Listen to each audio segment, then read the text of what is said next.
بسم اللہ الرحمن الرحیم۔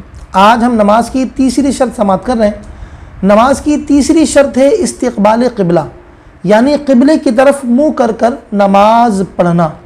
اگر نمازی نے بلا کسی عذر کے جان بوجھ کر اپنا سینہ قبلے سے پھیر لیا، اگرچہ فوراً قبلے کی طرف دوبارہ کر لیا، اس کی نماز فاسد ہو جائے گی۔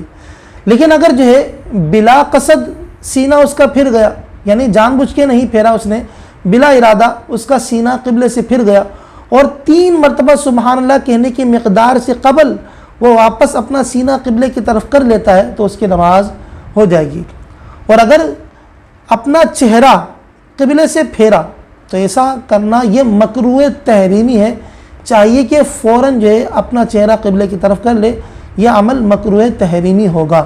اگر کوئی شخص ایسی جگہ پر ہے کہ جہاں پر قبلے کا تعین نہیں ہو پا رہا، کسی جنگل بیابان میں ہے، کوئی ایسا اشارہ بھی نہیں ہے، کوئی چیز اس کے پاس ایسی موجود نہیں ہے، قطب نما بھی نہیں ہے، یا پھر کوئی بتانے والا بھی موجود نہیں کہ قبلہ کس سمت ہے، تو اب وہ کیا کرے گا؟ اب اس کے لیے حکم یہ ہے کہ وہ تحری کرے، یعنی خوب سوچ بچار کرے، خوب سوچے کہ قبلہ کس سمت ہو سکتا ہے۔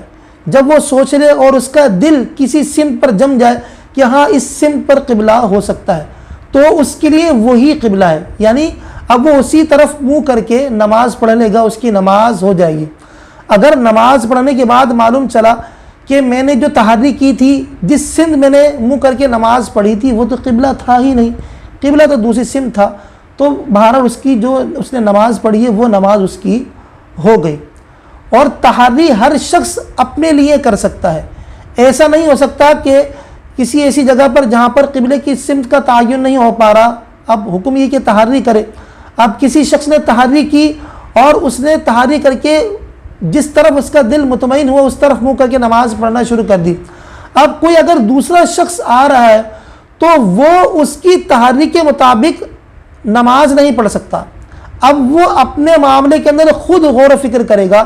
اگر اس کا دل بھی اسی طرح مطمئن ہوتا ہے کہ جس طرف پہلا شخص نماز پڑھ رہا ہے، ٹھیک ہے، لیکن اگر اس کا دل دوسری سمت مطمئن ہوتا ہے تو وہ دوسری سمت منہ کر کے نماز پڑھے گا، پہلے شخص کو دیکھ کر اس کی تحری کے مطابق نماز پڑھے گا تو اس کی نماز نہیں ہوگی۔ اللہ رب العزت کی بارگاہ دعا ہے کہ اللہ رب العزت ہمیں نماز کی شرائط، فرائض اور تمام واجبات کے مطابق نمازوں کو ادا کرنے کی توفیق عطا فرمائے۔